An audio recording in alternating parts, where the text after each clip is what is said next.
Thank you, Jesus. Thank you, Lord. Thank you, Lord. Thank you, Holy Spirit. I love you, Jesus. Bless your name, bless your name, bless your name. Thank you, Jesus. Oh बाबा, सृष्टिकर्ता पिता परमेश्वर प्रभू येशू मसीहच्या महान गोड सामर्थ्य नावाने तुझ्या चरणावर नतमस्तक होते राजा. प्रार्थना करते परमेश्वर बाप्पा, जे कोणी परमेश्वर बाप्पा हा व्हिडिओ पाहणार आहे, पाहत आहेत आणि जे कोणी आतापर्यंत माझे व्हिडिओ पाहिलेले आहेत परमेश्वर बाप्पा, तुझं पवित्र वचन समजण्यासाठी परमेश्वर बाप्पा त्यांच्या बुद्धीचे दरवाजे उघड आणि सत्य काय आहे, सत्य परमेश्वर कोण आहे परमेश्वर बाप्पा त्यांना समजू दे आणि सत्य जेव्हा समजेल ते स्वतंत्र होतील असं तुझं पवित्र वचन आहे परमेश्वर बाप्पा. तर परमेश्वर बाप्पा आजही तुझं पवित्र वचन समजण्यासाठी त्यांची बुद्धी उघड परमेश्वर बाप्पा. धन्यवाद करते परमेश्वर बाप्पा, आजच्या तुझ्या पवित्र वचनाने तू आम्हा सगळ्यांना आशीर्वादित करतोस. या पवित्र वचनाने परमेश्वर बाप्पा आज जे व्हिडिओ पाहणारे आहेत, जे येणाऱ्या काळामध्ये पाहतील परमेश्वर बाप्पा, त्यांचं मन तुझ्याच हातात आहे परमेश्वर बाप्पा.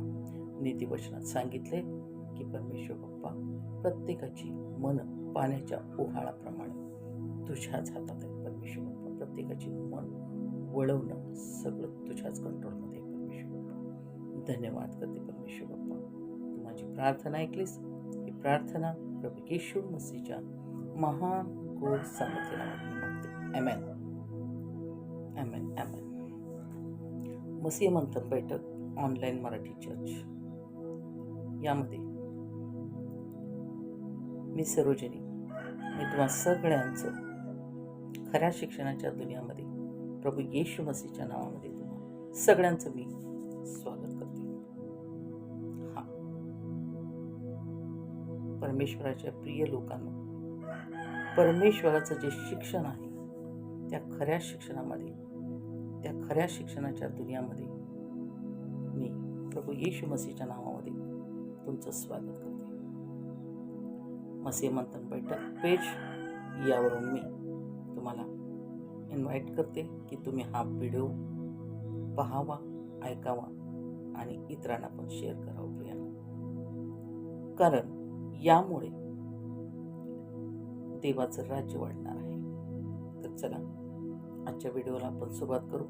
आणि सगळ्यात महत्त्वाचं सांगायचं म्हणजे मी आज बऱ्याच दिवसानंतर हा व्हिडिओ बनवत आहे. काही अडचणी होत्या, त्यामुळे मी तुमच्यासमोर येऊ शकले नाही, व्हिडिओ बनवू शकले नाही. त्याबद्दल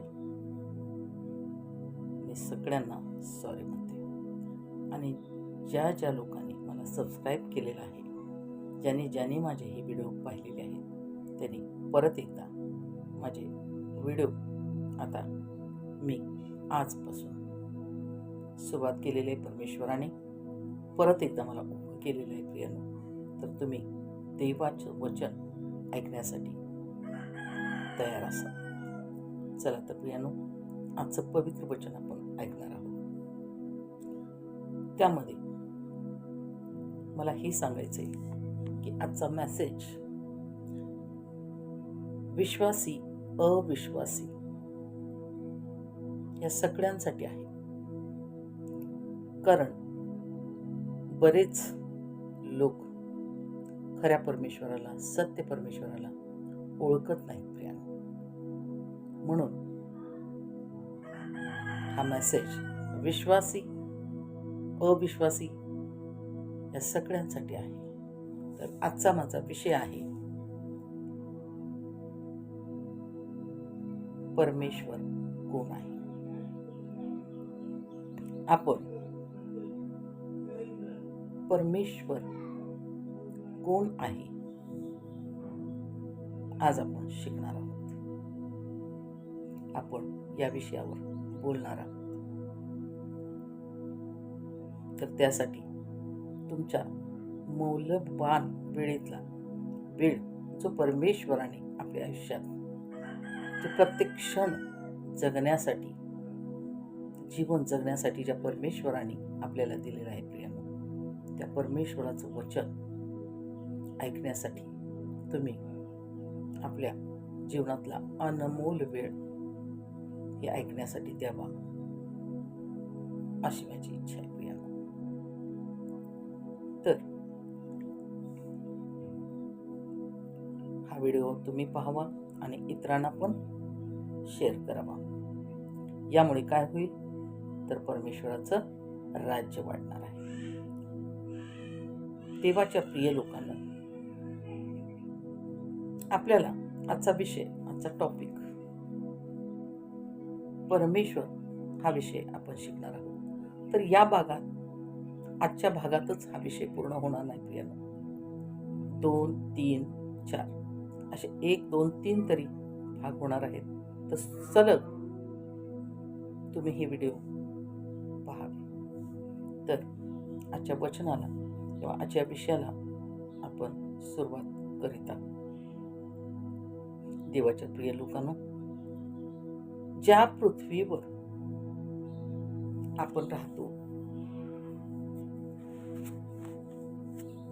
आणि ती जर आजपर्यंत सुरक्षित आहे, त्याला कोण सुरक्षित ठेवतो? असा एक परमेश्वर आहे प्रियांनो, असा एक परमेश्वर आहे. आकाशामध्ये वर आपण दररोज सूर्याला पाहतो, चंद्राला पाहतो. लाखो, करोडो, मिलियन, ब्रिलियन, ट्रिलियन जे तारे आहेत ते आपण पाहतो. यांना बनवणारा एक परमेश्वर आहे प्रियांनो, एक परमेश्वर आहे, ज्यानं तुम्हाला आणि मला घडवलं प्रियांनो, ज्याचा श्वास तुमच्यामध्ये आणि माझ्यामध्ये आहे.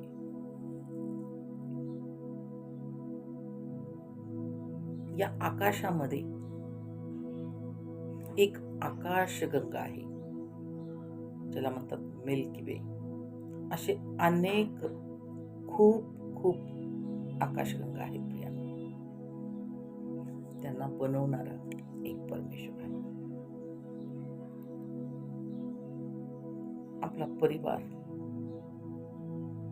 आपलं कुटुंब, आपलं घर सांभाळणारा असा एक परमेश्वर आहे प्रियांनो,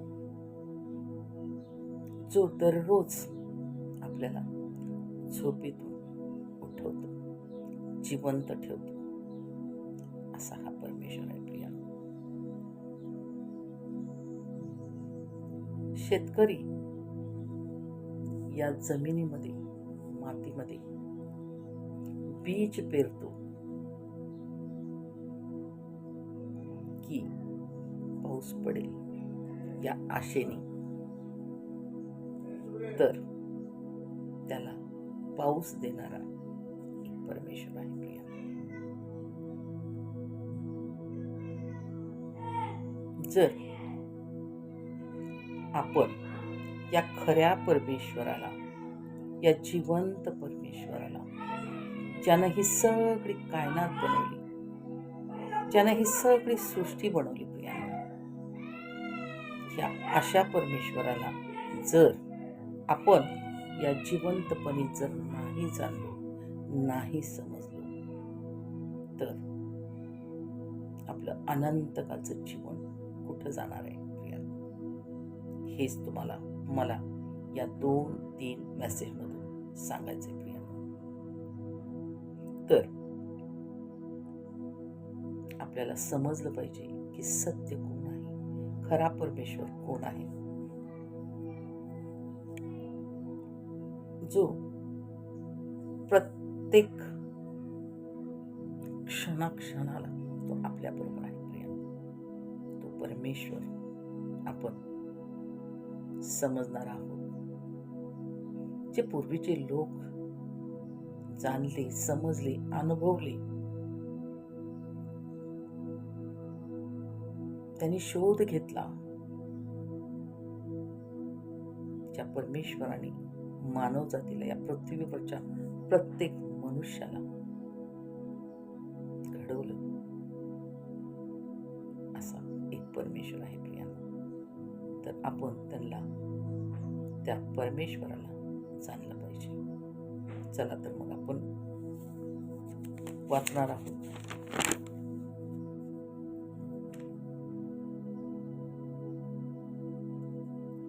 या पवित्र शास्त्रामधलं वचन. आता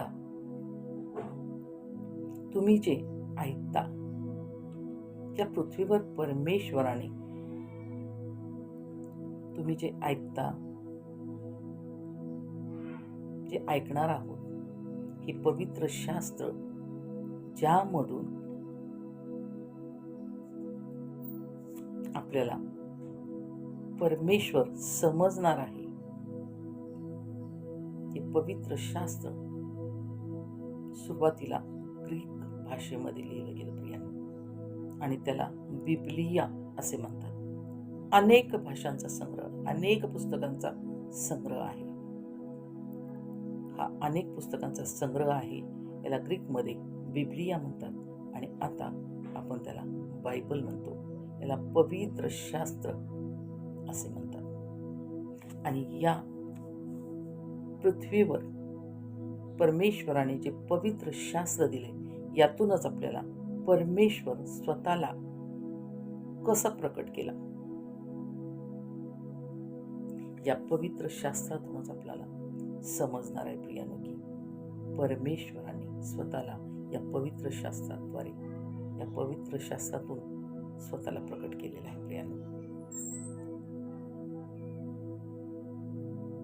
बघा, हे पवित्र शास्त्र बिब्लिया ग्रीक भाषेमध्ये, आणि आता आपण त्याला बायबल म्हणतो. अनेक पुस्तकांचा संग्रह, आणि या अनेक पुस्तकांचा संग्रह बायबल, याला पवित्र शास्त्र म्हणतात. आणि यामध्ये नीतिवचन हे असे एक पुस्तक आहे. ते पुस्तक राजाने लिहिलेलं आहे, आणि त्यामधलं आपण एक त्याचं वचन आपण पाहणार आहोत. नीतिवचन, पवित्र शास्त्र ज्यांना माहिती आहे ते पाहतीलच आणि समजतील. नीतिवचन 25:2 आपण हे वचन वाचणार आहोत. आता इथं सुलेमान राजा, या सुलेमान राजाने नीतिवचनात 25 अध्याय, त्यामध्ये 2ऱ्या वचनात काय म्हणलेलं आहे बघा. परमेश्वराची महिमा गुप्त ठेवण्यात आहे, परंतु राजांची महिमा गुप्त गोष्टींचा शोध लावणे ही आहे. समजलं का? बघा, परत एकदा मी वचन वाचते. परमेश्वराची महिमा गुप्त ठेवण्यात आहे, परंतु राजांची महिमा गुप्त गोष्टींचा शोध लावणे आहे. गुप्त गोष्टींचा शोध लावणे ही राजाची महिमा आहे म्हणतो. कोण? ज्याने हे पुस्तक, नीतिवचनाचं पुस्तक जे बायबलमध्ये आहे, ज्यानं लिहिलं तो म्हणतो. तर राजा काय करतो? ज्या गुप्त गोष्टी आहेत, ज्या लपलेल्या आहेत, ज्या रहस्य आहेत, ज्या मिस्ट्री आहेत, ज्या माहीत नसलेल्या आहेत, अशा गुप्त गोष्टींचा शोध घेतो. कोण? राजे, महाराजे, राजा. तर त्याची महिमा यातून होते, असं हा सुलेमान राजा या नीतिवचनात असा म्हणतो. आणि तुम्हाला सांगायचं म्हणजे, परमेश्वर पिता पुत्र अशा वेळी या पृथ्वीवर आले की त्यावेळी राजांचा काळ होता. त्यावेळी राजांचा काळ होता, जेव्हा परमेश्वर खाली येत होता, आला होता.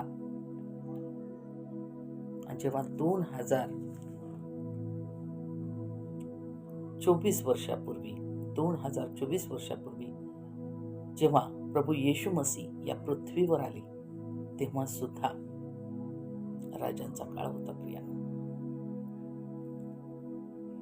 म्हणूनच इतिहास लिहिलं गेलं, म्हणूनच शास्त्र लिहिलं गेलं, म्हणूनच हे पवित्र शास्त्र लिहिलं गेलं प्रिया. त्यावेळेस राजे महाराजे यांचा काळ होता आणि त्यावेळेस पिता पुत्र परमेश्वर या पृथ्वीवर आले प्रिया. आता तुम्हाला सांगायचं म्हणजे बादशाह सिकंदर तुम्हाला माहितच आहे, तुम्ही इतिहास वाचलाच असेल किंवा ऐकून असाल. बादशाह सिकंदर जो पूर्ण दुनियेला बरं का, जो सगळ्या दुनियेला पूर्ण दुनियेला त्यानं जिंकून जेव्हा इस्रायलमध्ये आला, म्हणजे इस्रायलमध्ये पोहोचला आणि यरुशलेममध्ये आला, मंदिरामध्ये त्यानं यरुशलेमेला हात घातला नाही, हात लावला नाही. त्याचं कारण माहितीये तुम्हाला? तो काय म्हणतो? तो म्हणाला, हा परमेश्वर खरा आहे. हा सिकंदर, बादशाह सिकंदर सगळं पूर्ण दुनियेला जिंकला त्यानं आणि इस्रायलमध्ये आला आणि यरुशलेमेमध्ये येऊन त्या यरुशलेमेच्या मंदिरात त्यानं म्हणला की हा परमेश्वर खरा आहे. आणि इथल्या लोकांनी त्याची खूप खूप मदत घेतली होती. तुम्हाला इतिहास वाचला तर कळेल की सिकंदर बादशाह यरुशलेमेच्या मंदिरामध्ये येऊन किंवा तिथे इस्रायलमध्ये येऊन तो काय बोलला? हा परमेश्वर खरा आहे. त्यावेळी तुम्हाला माहितीये का, परमेश्वराचं वचन लिहिले गेले, ज्याला म्हणतात ओरिजिनल स्क्रिप्चर त्यावेळी जे लिहिले गेले, आता तेच वचन आहेत पण कॉपीज ऑफ कॉपीज असे करत आता ह्या अर्थली लँग्वेजमध्ये अनेक ट्रान्सलेट झालेले आहेत हे पवित्र शास्त्र, बायबल.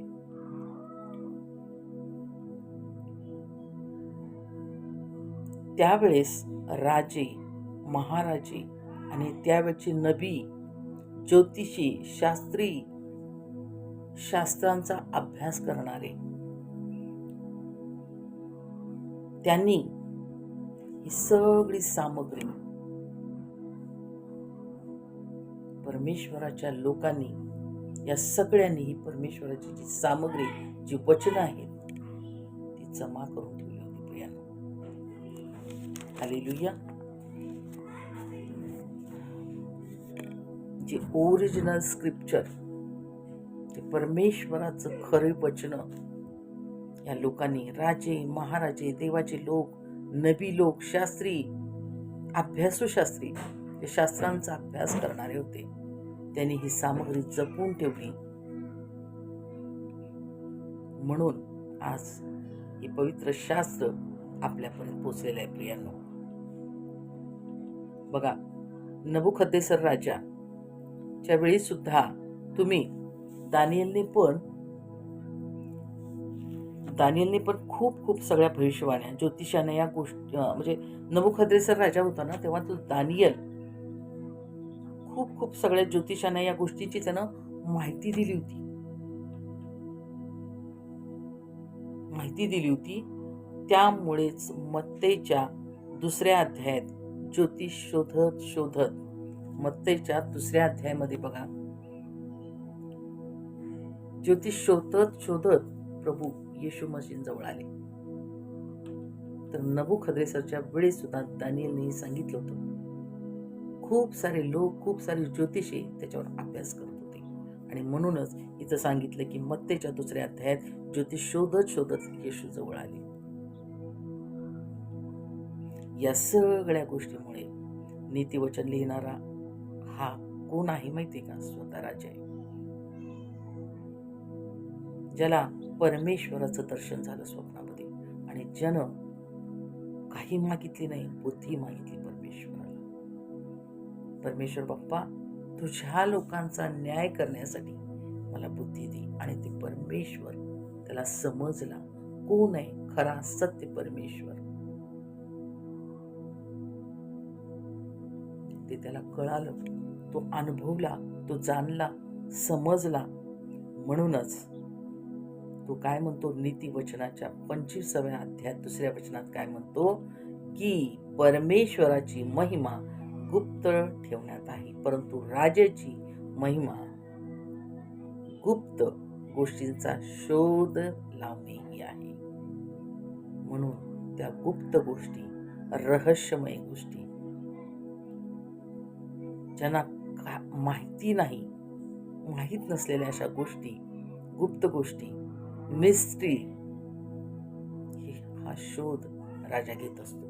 म्हणूनच इथे नीतिवचनात तो स्वतः राजा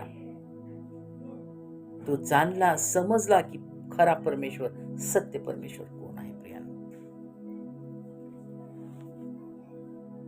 आपण अजून एक बघा, मत्तेचं 27वं वचन, त्याच 27वा अध्याय, मत्ते 27 अध्याय आणि 19व्या वचनात एक राजा होता, तुम्हाला माहिती आहे, ज्याचे नाव पिलातुस. हा राजा, त्याची पत्नी, आता आपण पहिली वचन वाचूया. आणि तो न्यायासमोर बसला असता त्याच्या बायकोने त्याच्याकडे निरोप पाठवला. ती म्हणाली, त्या न्यायवंताविरुद्ध तू काहीच करू नको, कारण आज मी स्वप्नात त्याच्यामुळे पुष्कळ दुःखे सोसली आहेत. हा राजा पिलातुस न्याय करण्यासाठी, प्रभू येशू मसीहला शिक्षा देण्यासाठी खूप लोकांनी पिलातुस समोर प्रभू येशू मसीहला उभं केलं. प्रियांनो, पण त्याच रात्री, आदल्या रात्री त्याच्या बायकोला स्वप्नात असं म्हणजे दृष्टांत झाला आणि ती आपल्या नवऱ्याला निरोप पाठवते की काय म्हणते, त्या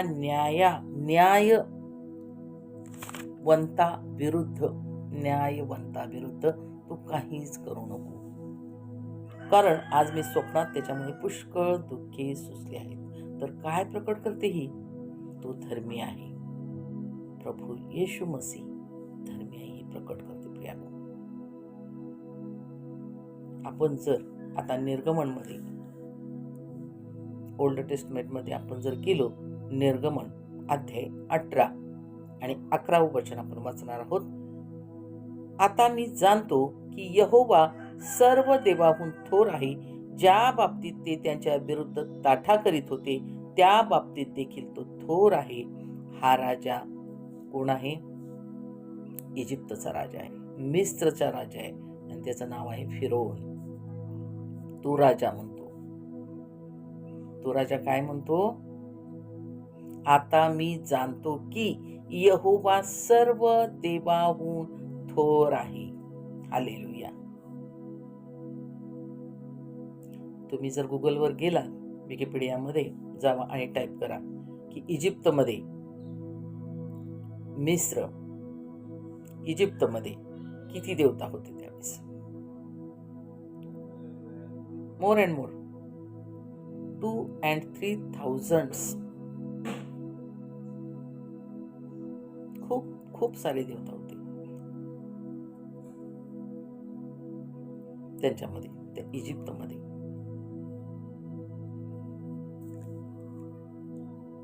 हा राजा फिरौन होता त्यावेळेस. इथं सांगत आहे, त्यावेळेस त्याने सापाला पूजत होते. साप, गरुड, मेंढक, गाय, वासरू, अनेक म्हणलं नाही तर 2 and 3,000 मोर अँड मोर, खूप देवता इजिप्तमध्ये होते. पण स्वतः राजा काय म्हणतो बघा, की मी ओळखले, जाणलो की यहोवा सर्व देवाहून थोर आहे. तो जाणला.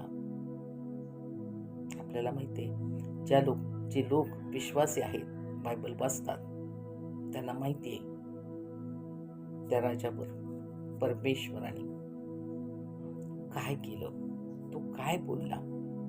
आपण कितीतरी अध्याय निर्गमच्या आपण पाहिलेला आहे. पण इथं हा राजा म्हणतोय स्वतः राजा काय म्हणतो की मी ओळखलो, जाणलो की यहोवा सर्व देवाहून थोर आहे. हा फिरोनचा राजा म्हणतोय. आपण पुढे अजून वाचूया. दानियल 4:34 चौथा अध्याय 34वे वचन. नबुखद्रेसर राजा हा व्यक्ती काय म्हणाला होता ते आपण पाहायचंय.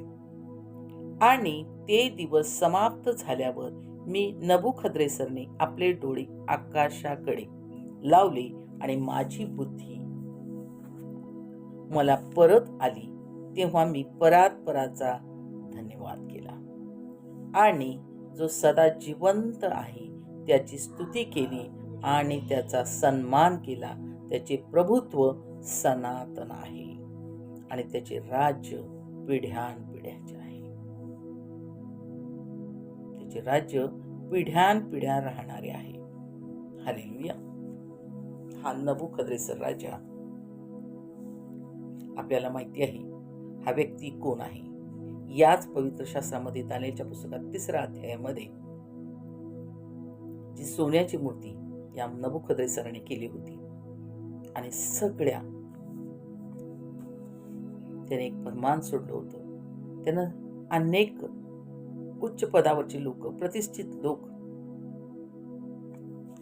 त्यांनी, आसपासचे लोक, खूप मोठमोठे प्रतिष्ठित लोक आणि इतरही लोक, त्या लोकांना त्याने इन्व्हाइट केलं होतं आणि सोन्याची मूर्ती बनवली होती आणि त्यानं फरमान सोडलं होतं की जेव्हा एक सिग्नल होईल त्यावेळेस आता काय ते बाजा, तुरी किंवा एखादी घंटी वाजवली जाईल, तेव्हा जे पण सिग्नल होणार तेव्हा सर्व लोकांनी त्या मूर्तीला दंडवत करायचे आहे असं त्यानं आदेश दिला होता.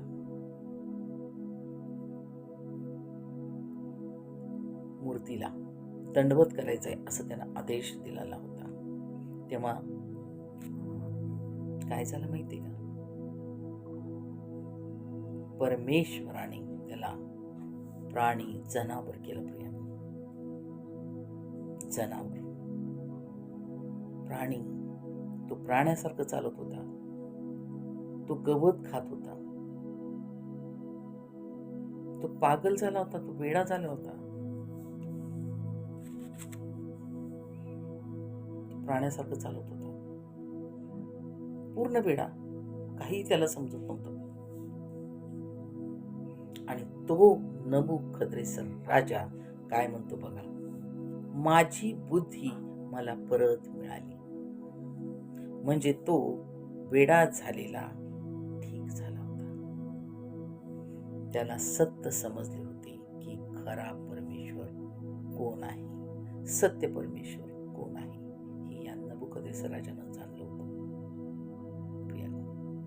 म्हणून इथे नीतिवचनात राजा सुलेमान म्हणतो की राजांची महिमा गुप्त गोष्टींचा शोध लावणे आहे. गुप्त गोष्टींचा शोध लावणे आहे. या गुप्त गोष्टी आहेत जे राजांनी शोध लावलेले आहेत.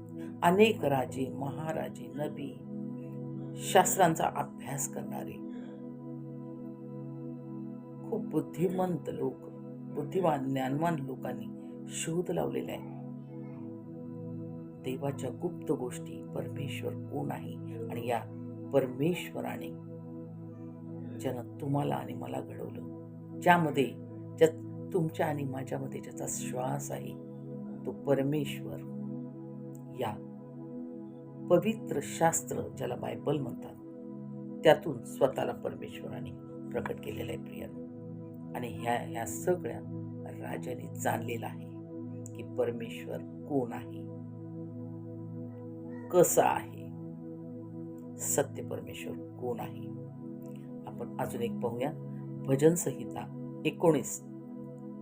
19वा अध्याय. राजा दाऊद बघा 1 ते 6 वचनात आपण वाचलं. आकाशे देवाचा महिमा वर्णितात आणि अंतराळ त्याच्या हाताची कृत्य दाखविते. दिवस दिवसाशी बोलतो व रात्ररात्रीला ज्ञान कळवते. बोलणे नाही, शब्दही नाहीत, त्यांची वाणी ऐकू येत नाही.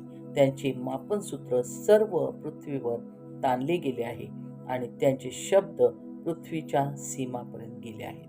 त्यामध्ये त्याने सूर्यासाठी मंडप उभारला आहे. तो आपल्या मांडवातून निघून येणाऱ्या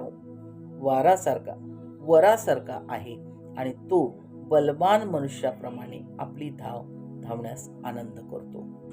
त्याचे निघणे आकाशांच्या सीमेवरून व त्याची फेरी त्याच्या शेवटापर्यंत आहे आणि त्याच्या उष्णतेपासून काही गुप्त राहत नाही. हा राजा, हा व्यक्ती म्हणतो, हा एक असा परमेश्वर आहे ज्याने हे सर्व कायनात बनवली, ज्याने ही सगळी दुनिया बनवली. या सगळ्यांनीच आणि असे कितीतरी जणांनी प्रियानो, असे कितीतरी जणांनी परमेश्वराला जाणलं आहे. असे त्यावेळी लोकांनी अनुभवलं आहे. त्यावेळी खूप सारे राजे, खूप सारे ज्ञानी लोक, खूप नबी, भविष्यवक्ते यांनी ही सामग्री जपून ठेवली. म्हणून आज हे पवित्र शास्त्र, देवाचं ज्यामध्ये वचन आहे, ज्या पवित्र शास्त्रामध्ये देवाचं पवित्र वचन आहे, त्याला पवित्र शास्त्र म्हणतात प्रियानो. या पवित्र शास्त्रातून परमेश्वराचे पक्के प्रमाण परमेश्वराने आपल्याला दिलेलं आहे. आता तुम्हाला खूप खूप बारकाईने वाचल्यानंतर समजेल की या पवित्र शास्त्रात परमेश्वर एकच आहे. परमेश्वर एकच आहे. या पृथ्वीवर जेवढे मनुष्य रूपात जे जन्म घेतलेले लोक आहेत, मग तो कुठले देश विदेश, कुठले शहर, कुठलाही असो, या पृथ्वीवर जो मनुष्य रूपात जन्माला आला, त्या सगळ्यांचा एकच परमेश्वर आहे प्रिया. जुन्या करारामध्ये त्याचं नाव आहे यहोवा. तर आपण या राजाने शोध कसा घेतला आणि कसं अनुभवलं, कसं जाणलं परमेश्वराला, हे आपण दुसऱ्या तिसऱ्या भागामध्ये आपण पाहणार आहोत प्रिया. तर परमेश्वर एकच आहे, पण व्यक्तित्व तीन आहेत. पिता, पुत्र, पवित्र आत्मा. पिता कोण आहे? परमेश्वर. पुत्र कोण आहे? परमेश्वर. पवित्र आत्मा कोण आहे? परमेश्वर. प्रियानो, आपण ही सगळी खऱ्या सत्य परमेश्वराची माहिती किंवा आपण परमेश्वर शिकणार आहोत. आपल्याला या पवित्र शास्त्रातून परमेश्वराने स्वतःला प्रकट कसं केलं आणि आज या पृथ्वीवर लाखो, करोडो करोडो करोडो लोकांनी खरा परमेश्वर कोण आहे, सत्य परमेश्वर कोण आहे जाणले प्रिया. तर आपण आजचा हा पहिला भाग तुम्ही पाहावा आणि दुसरा तिसरा भाग जो येणार आहे त्यातून तुम्हाला कळेल. आपण या पवित्र शास्त्रातून शिकणार आहोत की परमेश्वर कोण आहे. म्हणूनच नीतिवचनात राजा म्हणतो की राजांची महिमा कशाने होते? गुप्त गोष्टींचा शोध लावणे, ज्या रहस्य आहेत, ज्या लपलेल्या आहेत, ज्या मिस्ट्री आहेत, ज्या गुप्त आहेत, हेच मला तुम्हाला सांगायचंय प्रियानो. तर परमेश्वराने तुमच्या बुद्धीचे दरवाजे उघडावे आणि तुम्हाला सत्य परमेश्वराचं ज्ञान तुम्हाला यावं आणि तुम्ही सत्य परमेश्वराला, खऱ्या परमेश्वराला ओळखावं, हीच इच्छा आहे आणि हीच प्रार्थना प्रभू येशू मसीहच्या नावामध्ये मी मागते. ॲमेन.